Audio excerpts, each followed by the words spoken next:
The rain in Seattle did not fall softly. It slapped against the windshield. Ethan's wipers moved back and forth with a tired squeal, barely clearing the blur of red taillights ahead. His phone buzzed again in the cup holder. Third missed call. Regional director. He ignored it. His hands tightened around the steering wheel until his knuckles turned pale. At 32, Ethan had achieved almost everything he once dreamed about. Senior partnership by 30?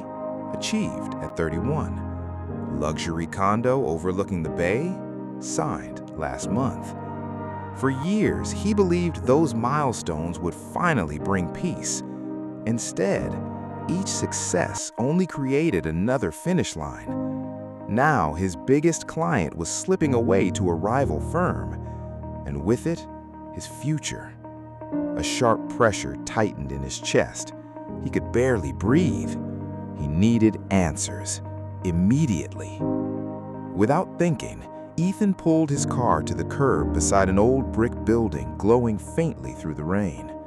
A wooden sign creaked above the door. The Hearth Club. He stepped inside. Warm air wrapped around him instantly. The room smelled of cedar wood, old books and wool coats drying near the fire. A massive stone fireplace glowed at the far end of the room. Logs cracked softly. People sat quietly nearby. Some read books. Others sipped warm cider in silence. No one rushed. No one stared at a screen.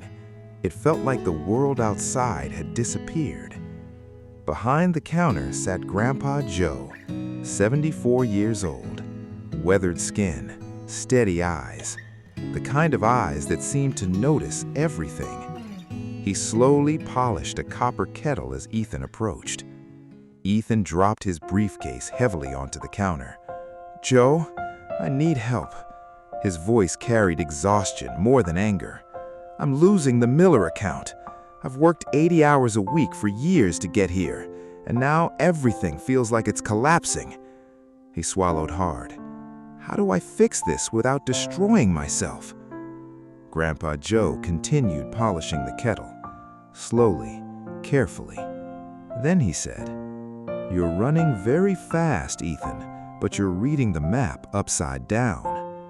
Ethan exhaled sharply. "I really don't have time for riddles. The board meeting is tomorrow morning." Joe finally looked up. "You want my advice?" Ethan nodded. "Then pay the club dues." Ethan frowned. "What does that mean?" Joe reached beneath the counter and placed an old metal bucket in front of him. Dented, heavy, cold to the touch. "Behind the building is an old well," Joe said. "Fill this bucket to the brim, then bring it back here without spilling a single drop." Ethan stared at him in disbelief. "That's ridiculous." "The choice is yours."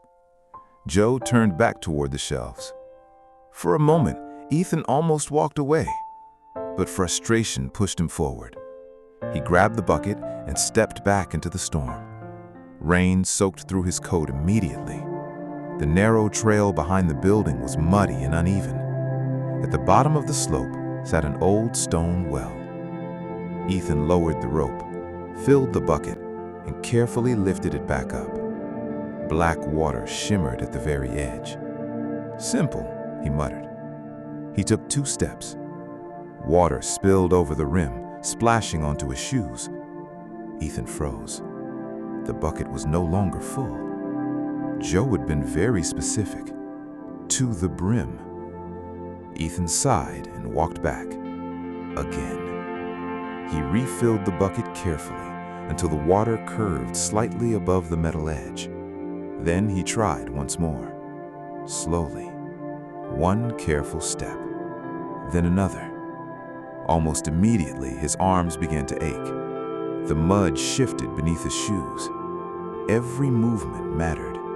If he walked too quickly, the water swayed. If he stopped too suddenly, it spilled. 5 minutes passed. He had barely crossed 20 feet. His mind drifted toward tomorrow's presentation, and instantly his foot slipped on a wet root. Water splashed into the grass. Ethan closed his eyes.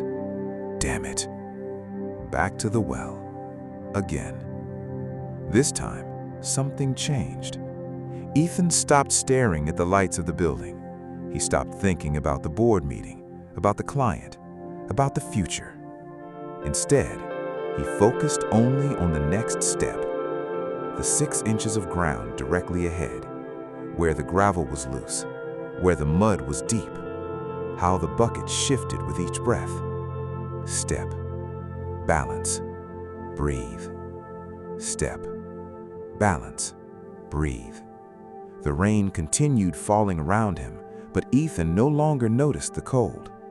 His breathing slowed, his thoughts quieted. For the first time in years, the noise inside his head disappeared completely. No regret about yesterday, no fear about tomorrow. Only this moment, this path, this bucket, this breath. Eventually, Ethan reached the back porch. His arms trembled with exhaustion. Carefully, he pushed open the door with his elbow and stepped back inside the warm glow of the club. The room was silent. He walked to the counter slowly, very slowly, then lowered the bucket onto the wood. The water trembled softly at the brim, but not a single drop spilled. Ethan straightened his back. His coat was soaked. His shoes were ruined. His hands burned from the strain. And yet, his chest felt light, completely light. The panic was gone. Grandpa Joe looked at the bucket, then at Ethan. A small smile appeared on his face. "Well?" Ethan asked quietly. "Where's the strategy?" Joe leaned gently against the counter. "You already found it." Ethan looked down at the water, and suddenly he understood. The goal was never simply reaching the porch. The real task was learning how to manage each step along the way. Carefully, patiently, fully present. All his life, Ethan had rushed toward distant finish lines, only to create new ones the moment he arrived. But during that walk through the mud, he had finally stopped chasing and started living. "I spent the last hour just trying not to spill the water," Ethan whispered. "I forgot about everything else." Joe nodded slowly. "Exactly." Then he said softly, "Happiness isn't waiting at the destination, Ethan. It's learning how to walk through the mud without losing yourself." For the first time that night, Ethan smiled, a real smile. He looked at his ruined clothes and laughed quietly. Tomorrow's meeting no longer terrified him. He already knew what he needed to say. Not promises about distant outcomes, but steady care, one step at a time. Ethan shook Grandpa Joe's rough hand, then stepped back out into the rain.